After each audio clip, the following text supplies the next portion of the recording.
자, 이번 시간에는 무엇을 배워볼까요? 자, 대단원 2, 생각에 빛깔을 입히다 라는 단원을 배워보도록 하겠습니다. 페이지는 34페이지를 피면 되겠습니다. 자, 소단원 1, 생각은 어떻게 작품이 될까? 라는 이제 단원을 배워보도록 할 거예요.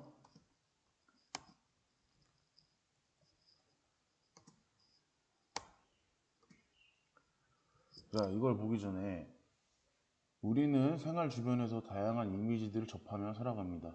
그렇게 스쳐 지나가는 이미지들은 우리의 무의식 속에 저장되었다가 낯설고 엉뚱한 이미지를 접할 때 새로운 것을 떠올릴 수 있도록 작용하기도 합니다.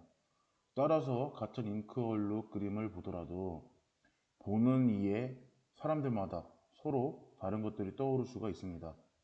자, 이 제시된 그림을 봤을 때 떠오르는 장면을 그려보는 활동을 통해서 이 단원에 대한 흥미와 호기심을 느낄 수 있습니다. 자, 이것은 뭘까요? 이 작품의 표현 기법은 데칼코마니 기법입니다. 데칼코마니 기법으로 제작된 잉크 얼룩 그림에서 무엇이 떠오르는지 한번 생각해 봅시다. 그리고 그림을 보면서 떠오르는 장면을 좀 더 구체적으로 보완하여 그려봅시다. 자, 여러분들이 봤을 때 이 데칼코마니 작품은 어떤 것들이 떠오르나요? 자, 한번 충분히 조금 생각 좀 해보고, 자, 여러분들이 봤을 때 어떤 것이 떠오를까? 한번 생각 좀 해보시고, 예시 답안으로, 자, 손을 맞대고 있는 두 사람의 형상이 나옵니다. 자, 이런 식으로 좀 더 구체적으로 보완을 그려보자 해서는 얼굴 그리고 발들을 표현해 줬죠. 그러니까 이제 손을 맞대고 있는 두 사람의 형상이 나타나게 되었습니다.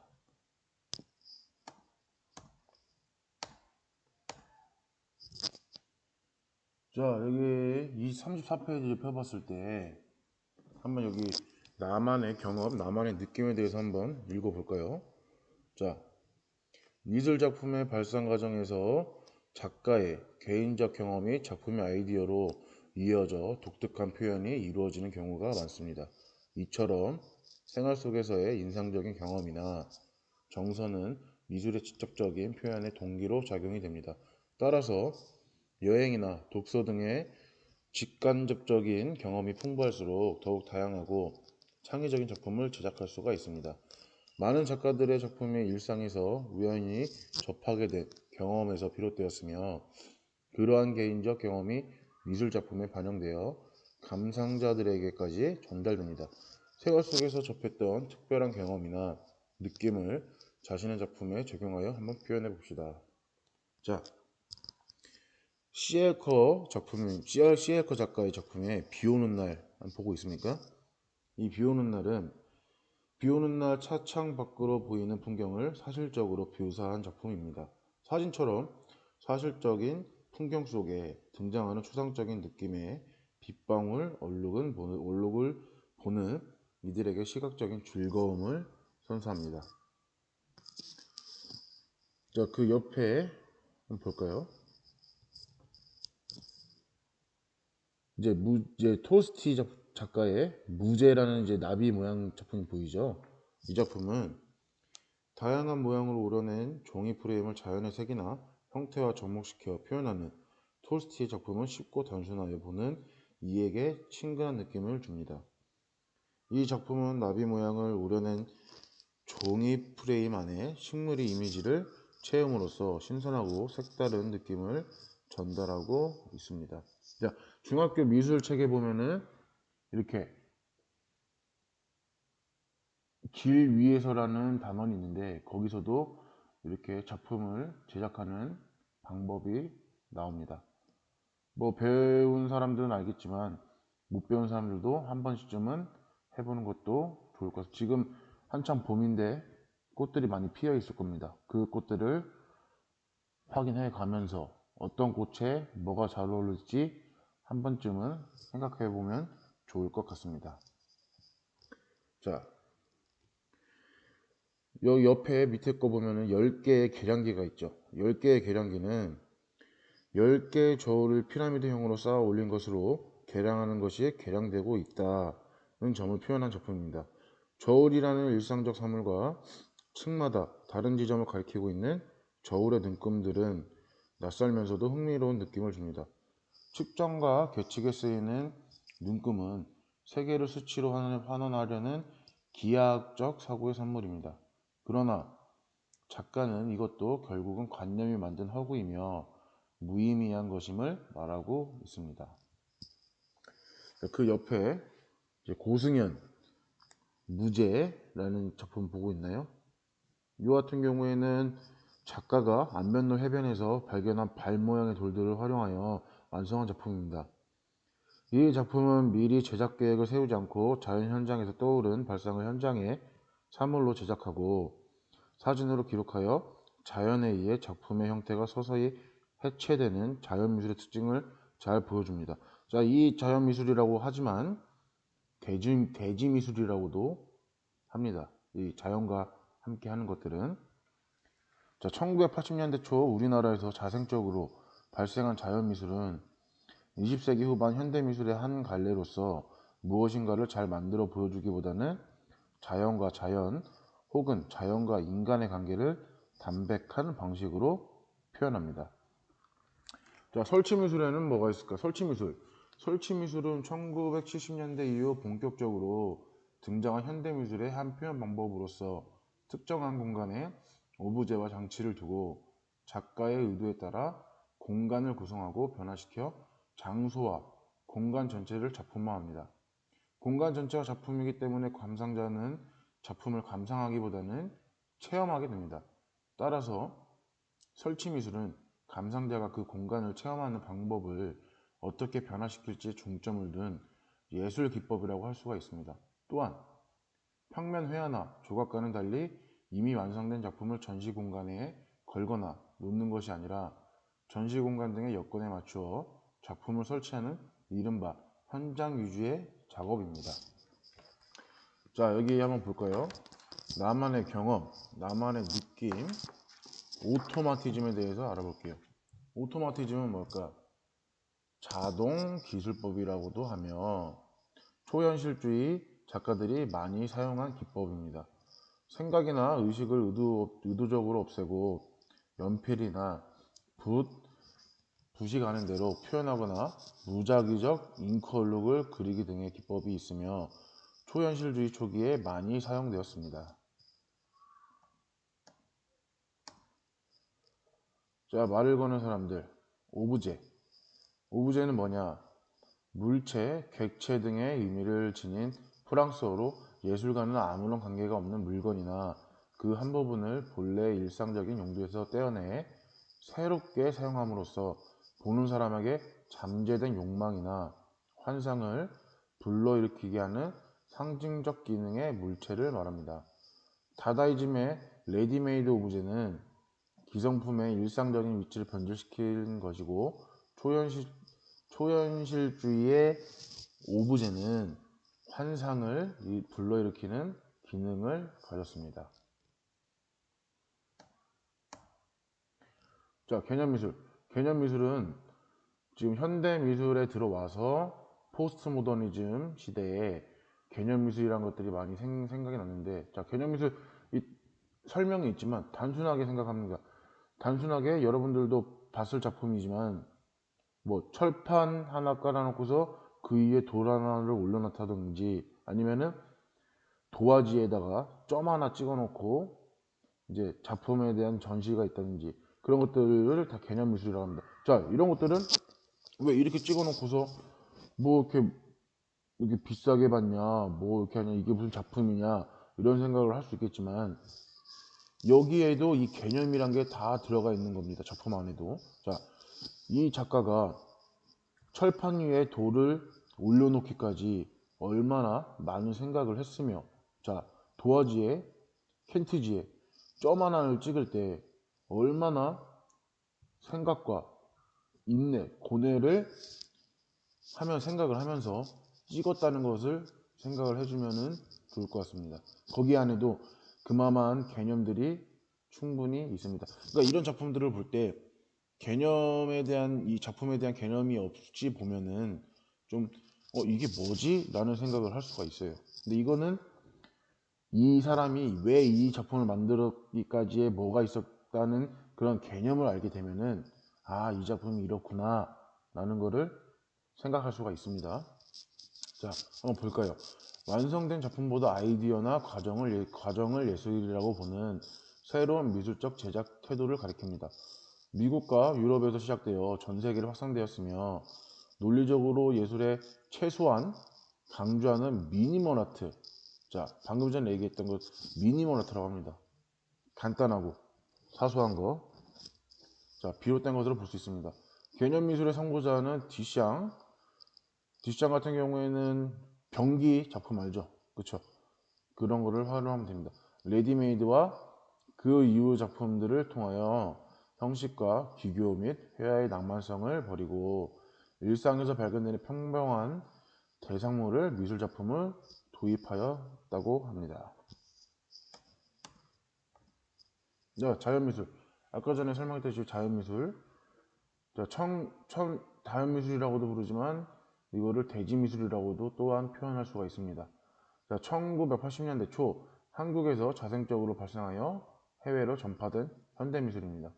초기에는 야외 설치미술의 형식을 띄었으나 점차 자연과의 밀도 있는 교감을 중시하는 명상적 내용을 가시화하는 쪽으로 변모하였습니다.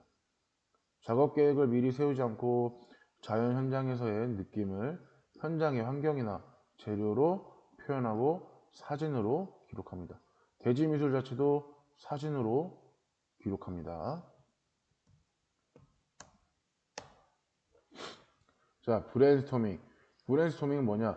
일정한 테마에 관하여 회의 형식으로 채택하고 구성원의 자유 발언을 통한 아이디어의 제시를 요구하여 발상을 이끌어내는 방법으로 미국의 알렉스 F. 오즈번이 제창하였습니다. 어떤 내용의 발언이라도 비판해서는 안 되며 오히려 자유분방하고 엉뚱한 의견을 출발점으로 해서 아이디어를 전개시켜 나가는 일종의 자유연상법입니다. 브레인스토밍을 할 때는 리더를 두고 참가 인원을 10명 내외로 구성하는 것이 바람직합니다.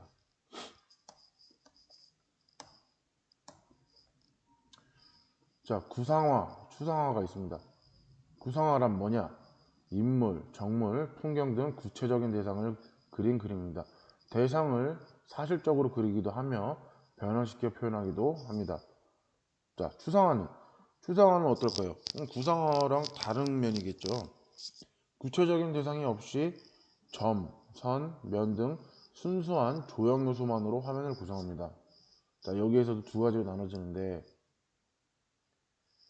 차가운 추상, 뜨거운 추상이 있습니다. 첫 번째, 차가운 추상은 주지적, 기하학적 추상, 감정을 억제하고 기하학적인 선, 형에 의해 화면을 구성 있습니다. 자, 작가로는 몬드리안과 니콜슨과 스텔라가 있습니다. 여러분들이 한 번씩 찾아보면 좋겠죠. 뭐가 있는지 아마 딱 보면 이 작품 본 적이 있다 라고 생각이 들 겁니다. 뜨거운 추상, 두 번째 뜨거운 추상에서는 서정적, 음악적 추상, 자유로운 선이나 형으로 감정을 표현한 작품들이 있습니다. 대표적인 작가로는 칸딘스키와 폴록이 있습니다. 자, 여기서 36페이지에 보면은 자, 웅덩이 속의 소년 작품 보이나요? 바스 작가의 작품. 자, 작가를 먼저 소개를 해주면은 바스는 미국 마이애미 출신으로 플로리다 뉴월드 예술학교를 졸업하였고 현재는 디트로이트에서 거주하며 작품 활동을 하고 있습니다. 그는 상상력에서 출발한 이야기를 화폭에 담음으로써 현실을 넘어 서사적인 회화 작품을 주로 그리고 있습니다. 미국과 유럽 등지에서 다수의 단체전에 참여했을 뿐만 아니라 젊은 나이에 미술계의 주목을 받기 시작해 마이애미, 뉴욕, 파리, 런던 등지에서 수차례 개인전을 개최했습니다. 자, 웅덩이 속의 소년 이제 설명을 하자면은 바스는 내가 좋아하는 것은 추상적인 이미지를 그리고 나면 모두들 그 안에서 풍경을 찾고자 한다는 점이다. 나는 풍경화를 그릴 때 풍경을 염두에 두지 않고 항상 내 상상력에서 시작한다 라고 말합니다. 바스는 항상 자연 속에 약간의 건축적 요소를 가미하여 그림을 그리는데 이러한 그의 작품은 다소 음산한 분위기를 풍기기도 합니다. 하지만 그는 자연이 항상 우리에게 긍정적으로 작용한다는 것을 믿고 이를 작품을 통해 표현합니다. 웅덩이 속의 소년에도 이런 작가의 관점이 잘 드러나 있습니다. 자, 다음은 이남규 작가의 워크 보입니까? 그 옆에 거 파란 색깔. 자, 이남규 작가는 우리나라 근대 추상회화의 선구자로서 스테인드 글라스 분야에서도 타의 추종을 불허할 만큼 독보적인 활동을 했습니다. 그는 1968년부터 3년간 오스트리아와 프랑스 파리에서 스테인드 글라스 연수를 하였습니다. 스테인드 글라스가 뭐냐? 스테인드 글라스는 우리 성당이나 이쪽 외국에 가다 보면은 그 유리로 되어 있는 거 있죠. 뭐 색깔별로 뭐 파란색, 빨간색, 노란색 하면서 유리. 이제 성당 같은 데 많이 쓰는 그런 것들을 스테인드 글라스라고 합니다. 스테인드 글라스의 기법에는 생유리에 회화적으로 그림을 그리는 레드케임 기법과 2cm에서 3cm의 생유리 표면을 깨트려 빛을 산란시키는 달대벨의 기법이 있는데 이남규가 만든 시흥동 성당의 스테인드 글라스에는 달대벨의 기법이 사용이 되었습니다. 자, 이 워크에 대해서 설명을 하자면 워크 1985에 대해서 설명을 하자면 스테인드 글라스 분야의 대가인 이남규의 80년대 중반 작품으로 역동적이고 활발한 붓질이 돋보입니다. 60년대 후반부터 본격적인 추상 작업을 해온 이남규는 70년대 후반에 들어서면서 초기의 조심스러운 태도를 벗어나 이 작품과 같이 상당히 활달하고 역동적인 터치가 두드러지는 작품을 선보였습니다. 자, 여기서 다른 거에 보면 두들링과 누들링에 대해서 얘기가 나오는데, 두들링은 뭐냐? 작품이 아니라 낙서입니다. 두들링을 할 때는 일단 연필이 가고 싶어하는 방향으로 가게 놔둡니다. 단 선이 처음 시작했던 지점에서 끝나게 하여 전체적으로 하나의 형태를 만들도록 합니다. 두들링은 자유롭고 느슨하여 즉흥적인 활동입니다. 두들링 말고 누들링은 이제 두들링을 변형하여 의도적으로 장식하는 것으로 기계적이고 반복적이며 조심스럽고 끈기 있는 활동입니다. 자, 한번 재료와 용구에 대한 것을 알아볼 건데 자연 현장의 모든 사물이나 상황에 대해서 알아볼 건데 자연 미술에 대해서는 자연 현장의 모든 사물이나 상황이 재료와 용구가 될 수가 있습니다. 나뭇가지, 풀잎, 조약돌 등 눈에 보이는 것을 손으로 잡을 수 있는 재료와 용구도 있고 햇빛이나 바람, 물, 온도 등 무형의 재료와 용구도 있습니다. 필요에 따라서는 인공물을 부분적으로 사용할 수가 있고 이렇게 정해지지 않는 재료와 용구의 사용은 학생들이 발산적 사고를 하는데 큰 도움이 됩니다. 자, 이거 볼까요? 한번 성장 확인을 볼게요. 다음 작품의 제목이 왜 완벽한 연인들인지 생각해 봅시다. 그리고 이 작품을 만든 작가의 의도는 무엇이었을지 한번 말해봅시다. 곤잘레스 토레스 작가가 만든 무제 완벽한 연인들입니다. 여러분들이 이 작품을 봤을 때 작가의 의도가 무엇인지 한번 생각해 볼까요? 이 곤잘레스 토레스는 왜 이거를 완벽한 연인들이라고 했을까? 자, 한번 생각해 봤나요? 자, 이 의도가 뭐냐? 예시 답안으로는 작품의 제목이 완벽한 연인들인 이유는 두 시계가 똑같은 형태를 가지고 있기 때문에 서로 마음이 잘 맞는 연인으로 보인다 라가 있고 또 작가의 의도에는 뭐가 있냐? 시간이 지나면서 결국에 멈출 수밖에 없는 시계의 속성을 통해 상실감을 표현하고자 한 것입니다. 자, 어때요? 이 설명을 들어보니까 좀 맞는 것 같나요? 이 미술에 대한 것들은 여러분들이 그냥 보고서 작가가 표현한 것도 의도한 것도 있겠지만 여러분들이 작품을 보고서 딱 느끼면 그게 정답입니다. 그게 요건 이렇게, 요건 이렇고, 저건 이렇고, 다 각자의 보이는 시각이 다르기 때문에 다 생각하는 것도 다를 거라고 생각이 듭니다. 자, 오늘은 형사평가가 두 문제가 있습니다. 한번 읽어볼까요? 1번. 완성된 작품보다 아이디어와 제작 과정을 특히 중시하는 미술은 1. 해프닝 2. 개념미술 3. 공간주의 4. 미니멀 아트 5. 라이트 아트입니다. 2번. 브레인스토밍을 성공시키기 위한 방법으로 적절하지 않은 것은 1번. 참가 인원은 적을수록 좋다. 2번. 되도록 많은 아이디어를 모은다. 3번. 아이디어를 확장, 발전시켜 나간다. 4번. 자유분방하게 아이디어를 내놓는다. 5번. 타인의 아이디어를 비판하지 않는다가 있습니다. 이 두 문제 편안하게 풀어보고 똑같이 수강무기방에다가 남겨주면 됩니다. 수업 듣느라 고생들 했습니다. 다음 시간에 뵐게요.